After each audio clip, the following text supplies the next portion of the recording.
Hey folks, this is Bad Brad Berkwitt, and this is a post-fight wrap-up show of the four-state franchise that fought last night at the Buffalo Run Casino in Miami, Oklahoma. Your promoter was Tony Holden. Your matchmaker was Bobby Dobbs. The results are as follows. The opening bout, and some of these names I'm going to struggle with, I'm not going to lie. So, first bout of the night was middleweights, 4 rounds, pitted Hershibik Normatov from Uzbekistan versus Ramon Barber from Wichita, Kansas. Again, this was a middleweight fight. It went the distance, and all 3 judges scored the fight 40-35 for your winner, Hershibik Normatov. There was a knockdown in the 4th round, and I got to tell you, even though it was a one-sided fight, Ramon Barber, this goes to anybody that's in our Facebook forum, our Ringside Report Facebook forum, knows the rule. No fighter will ever be called a bum in my forum at any time. You will get banned immediately. You'll get warned and then you'll get banned because most people don't like to be told what they can't say. Oh well, tough shit, go to another forum. Here's the thing. No fighter is a bum. Ramon Barber got beat pillar to post, but he came in to try to win, okay? Because I actually saw him afterwards when we were getting a hamburger at the food place there. And he's no bum. A bum would just come in and do nothing. He didn't do that, okay? And that is why I always say no fighter steps into a ring, even if he's a weak opponent, is a bum, because it takes somebody with a big set of balls to get into the ring. All right, so that was your first fight of the night. Next up was 6 rounds, cruiserweight, and that pitted Luis Garcia from Matanzas, Cuba, probably saying that wrong, but here's an easy one, Demetrius Walker, who was from Kansas City, Missouri. Okay, that fight basically ended before it got started via first round knockout at 2 minutes and 4 seconds. Your winner was Luis Garcia. He raises his record to 14-0 with 11 KOs. Now I gotta tell you, this guy had a wicked body attack, and anybody that knows me knows I love body work. So look out for this guy. He's an upcoming fighter. And he's a cruiserweight, and that division is not always the greatest. We need somebody with some excitement. Maybe you can fight Roy Jones. Roy Jones getting knocked out by everybody anyways. Forget about it. All right, next fight up was a middleweight bout, 6 rounds. Another name I'm probably going to screw up. Gabatula Gazaliyev. Gerald Whalen, where are you, buddy? You said the names, I got to give you credit. You said them really well, but you got to practice over and over. I heard you say it, that you practice. He went up against Brandon Phillips Black from Wichita, Kansas. That fight went the distance, and all 3 judges had it 59-55, unanimous decision for Gazaliyev. Maybe that's how you say it, close enough. But I got to tell you, Brandon Phillips Black, another guy, came to fight. It was a fantastic back and forth fight, even though you had it 59-55, which means he only won 1 round. Still, very competitive fight, even though it was a wide distance on the scorecards. All right, next up, let's see what we got here. Bout number 4 is one of your 4-state franchise fighters, and that was Kenzie Morrison, who now is out of Tulsa, Oklahoma, versus Robbie Mendez out of Topeka, Kansas. Okay, that bout was over in the first round. It had 2 knockdowns, and it was over at 2:30 of the first round. Your winner from the 4-state franchise, Kenzie Morrison. All right, folks, let's be honest here. People asked me, there's several times they came up, this was one of the fights that they asked me my honest opinion on, and most people I said, you're going to have to stay tuned for the show. That's why I tell people, hit that button and subscribe to the RSR YouTube channel, because you're always going to get the truth from me. You can disagree with me, and that's fine. That's why you leave comments, but you're always going to get my truth, and it's always going to come with integrity. Let's talk about the Kenzie Morrison fight, okay? He had brand new shorts on. He had brand new shoes on. But the guy that he faced, Robbie Mendez, who, I got to be honest, the guy was built kind of like a brick shithouse. He looked like a bodybuilder. But if you know boxing, that doesn't always equate. Usually people with builds like that in fights, their stamina wears out early. Well, his didn't wear out early, folks. As I just said, it ended in the first round. He ran around the ring. I think this was his jab he put out there, and it looked like he was scared. So again, He's not a bum, but weak opposition. So Kansa goes to 9-0 with 1 draw and 8 KOs. It's time now to step it up a little bit. Did I say top 20? No, I didn't. So anybody wants to say, well, it's not what I said. But he needs to fight somebody that's going to crack him back. Okay? Trey's last fight that he injured his hand, he fought a guy named Hawkins. Okay? He won, but he went deep to win that fight. He was taking some big shots from Hawkins because Hawkins came to win. Okay? So he needs to step up his level of opposition. So the scorecard is not out on how great or how much work he needs. I need to see him in there against somebody that's going to fight back. To date, this guy looked the best, but he definitely didn't fight the best. But in fairness to Kansa, because I'm always fair, he did what he had to do and he got him out of there quick. If he would have went the distance with that guy, I wouldn't have given him that he did what he needed to do, because this guy should have been out of there. All right, next up, another 4-state franchise fighter was welterweight 6th round, pitted Jarrett the Legacy Rouse from Bartlesville, Oklahoma versus Noel Escueda. I know that one's right because I've seen him fight before. Out of Wichita, Kansas. All right, folks, we're going to talk about this fight a little bit. That fight went the distance. It involved some low blows via Noel Escueda. It involved some cuts. Jarrett received a cut to his nose, I think to his lip or in his mouth somewhere, and I think under one of his eyes, but he was cut a couple times. Like I said, Noel, low blows. Gerald Ritter, I believe, was the referee in that fight. He warned him.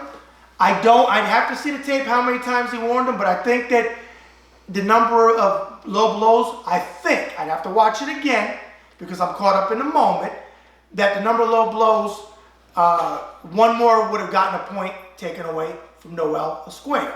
Now, it was a back and forth fight. It was a war. And I got to tell you, everybody knows Noel Escueda fought Dylan Cook in Joplin, Missouri. Well, this version of Noel Escueda, I think felt that he got shafted in Joplin. Now, as you remember, if you go back to my RSR YouTube channel, I didn't score that fight. I believe it was 58-56 for Dylan. I know Dylan won. I didn't score the fight, so I can't comment either way because I don't have a dog in the fight because I didn't score it. But I tell you what, I believe that Noel Escueda came in this fight and said, I'm not getting screwed again, if that's what he felt, because there was a lot of boos. So he said, I'm going to go all out. And he did. And so did Jarrett the Legacy Rouse. Now, this is how the judges scored. I'll give you my breakdown. I'll give you my final thing on that because a lot of people after the fight asked me what I scored it. First of all, like I said, it went the distance, and your 3 judges had it 58-56 for Escueda, 58-56 for Jarrett the Legacy Rouse, and 1 judge had it 57-57, a draw. Now, I'm going to give you a thorough breakdown of my card because I told many people I'm not telling you, watch my show. Here we go. First 2 rounds I gave to Jarrett the Legacy Rouse, 10-9. The 3rd round, to me, was too close to call. I gave it 10-10, even round. If you know boxing, you can give a 10-10 round. I gave it even. Now, 4 through 6, I gave to Escueda. Okay, and the last round was a big round for him because he had Jarrett hurt a little bit. Jarrett was smart in there. He held on. He didn't get dropped. And he went the distance, as I said. So in the end, I had it 58 Escueda, 57 Jarrett the Legacy Rouse. Okay? Now, people will say, you need to watch the fight again. Well, that may be true. I may score it differently. You may see a score and score it differently. But when you're judging, you have to judge and score it. Now, I was unofficial. You score and you go with the score that you had right then and there. Okay, any professional judge, and by the way, I am a professional judge for the Oklahoma Boxing Commission. So, with that said, you don't change your score based on what the crowd thinks, what a corner thinks, or anything else, okay? But I'm going to tell you something, and I mean it. Because people that doubted me, okay, that think that I would just vote for a fighter because everybody knows I'm close to the Rouse family, I am. I'm not shy to say it on camera. I've had people sending emails to my show talking about that. Why do you always talk about the Rouse family? If I wanted your opinion, I give it to you. I talk about the Rouse family because I'm close to the Rouse family. They're my family. But did you see what I just did? 58-57 for Escueda. Now, I don't know what the family thinks right now about the scoring, but that's not the point. This is my point. I call it like I see it. So anybody that bitches and moans about my scores out there in the past, whether it's professional judging or other, oh well. I stand on integrity and I'm going to score it like I see it. I'm not an armchair bandit like some of these people that go on Facebook and score a fight and they wouldn't know how to spell freaking boxing. I got 41 years around the sport. So anybody that wants to question me, you have every right to. But damn it, wait till you see what's coming back on the other end. So again, I also will say that Jared showed balls. He was a warrior, okay? And for y'all that didn't know it, he spent time out in wild card with top-rated fighters, okay? And I saw, actually, even though we kind of had an off night a little bit, I saw improvements still in the fight in what he got from that fantastic sparring, okay? So that's how I scored it, folks. For everybody to ask you, how did you score it, Bad Brett? I hate third person, but I'm going there. That's how I scored it. So if you ever think you're going to step to me any time of the day, night, or year, and say that I'm going to score it for somebody favoritism, that doesn't fly with me. Never has, never will. All right, next up was another 4-state franchise fighter, Jesse Cook. That was 8 rounds welterweight. Jesse Cook from Senegal, Missouri, took on, now the opponent changed a couple times. Okay, here it is. Bulmeko Solis, I think that's it. He had another opponent on the card, but they crossed it out. That fight ended at 57 seconds of the 3rd round. And I got to tell you that no, Solis wasn't a world beater, but I'm going to tell you what. He still came to fight. Jesse's always in good shape. There's no question there. Jesse is always in shape. I'm telling you, the left hooks he landed on this guy, whatever's down here, your kidneys or whatever, what is it, your kidneys there? Your kidneys? I think his kidney, you got 2 kidneys? 2 kidneys? Okay. Well, 1 kidney over here is probably over here now. I'm telling you, from ringside, those left hooks, that's what his best punch is, the left hook. That's why he took this guy out. Man, Jesse came out with a vengeance. A vengeance. And I think his last fight he won by knockout. So I don't think he was on a kick that he was going to prove anything.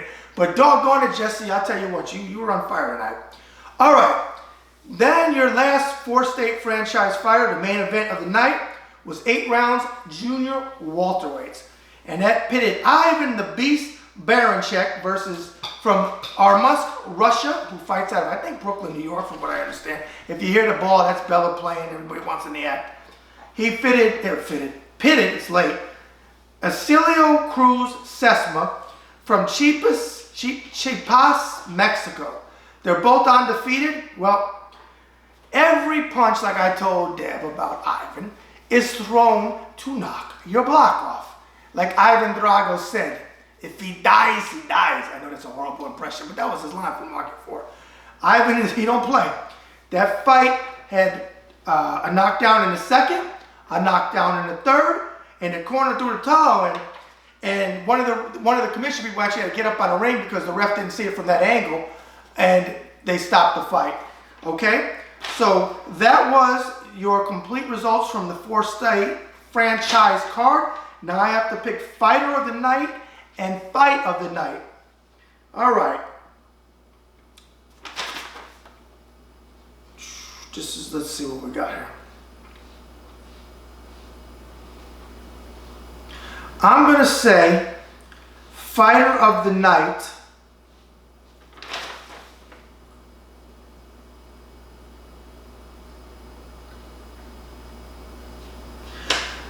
I'm going to do something different, folks. I'm going to pick a fighter that didn't win. Okay, usually it's a winner, but I'm going to pick a fighter that didn't win. And fighter of the night is going to go to Noel Escueda. And I'm going to tell you why. Because he came in with the mindset that he was going to win. And I'm telling you, Jared tagged him with some shots that knocked other opponents down. Okay? And you know what? I'm going to go on record here. And I'm going to tell you why about this. One more point about this fight. Debbie's gonna shake her head when I do this, but it's my show and I can do it. So, Deb and I were eating at the, whatever the heck that little restaurant is. What's the name of the restaurant? Whatever it is. Eat at Joe's. Eat at Joe's? Eat at Joe's, I guess that's what it's called. Whatever the restaurant is. And no names mentioned, Jeff Page, stood by our table, okay? and made it a point. He knows who I am. Now, I'm not saying he said anything bad. Debbie's going, you shouldn't do this. Well, I'm going to do it. Made it a point to say that they want a rematch and that they would take it within 30 days. Now, I'm putting it out there because I think that's what he wanted me to do. So that's what I'm going to do, okay? I wouldn't have done it like that, but that's what happened. I'm not saying he did anything bad. I guess he wanted to see if I would say it on the show because everybody knows it. I'm going to tell the truth. So that's what was said about a rematch. And I'll be honest with you. I'm not his trainer. I'm not Jared's trainer. But I would love to see a rematch. And I'm not going to speak for the Rouse camp because I don't do that. That's their business. But the fight would deserve a rematch. And I'm giving Noel Escueda the fighter of the night because he did come in there and he made a very competitive fight, okay? And I personally would like to see a rematch, so there's no questions on who won the fight, okay? Because 2 judges had it separate and 1 judge had it even though I had it at 1 point. So I'm going to give Noel Escueda fighter of the night. And fight of the night, I'm going to give to, let's see what we got. Fight of the night is going to go to, again, I'm struggling with this, Gabe Batula, Gazalvayev, and Brandon Phillips Black. Even though it was 59-55, which means Black only won 1 round, it was a back and forth competitive fight. So that gets fight of the night. Now, before I close out, I have to wish somebody who has a 14th birthday today, who's probably going to be like, can't believe somebody told him that. Who told Mr. Bad Brad that? Okay. Amber? Andrea, I'm sorry. Amber's on. They got so many going. Andrea, it is your 14th birthday. Andrea Rouse, who is the youngest child of Brenda and Randy Rouse. It is her 14th birthday today. If I would have known that, I would have treated her something at the whatever that restaurant is called. Okay, so happy birthday to you, young lady. You come from a great family. All right, and I'll see you probably in October at the fights again while you're working concession. You're 14, so you're not going to be able to get away with what you did at 13. And I know your dad and mom, and your dad definitely is not going to let you get away with what you did at 13. But happy birthday to you, young lady. And since I'm mentioning her, all the Rouse kids, Jacob was there, Jared was there, and Jared's little son, Holden, I tell you, he's going like a weed. He comes from a great family. All right, folks, we're going to close out on that birthday note. On that note, as Frank Sinatra sang so eloquently, so long ago, the best is yet to come. Bad Brad out.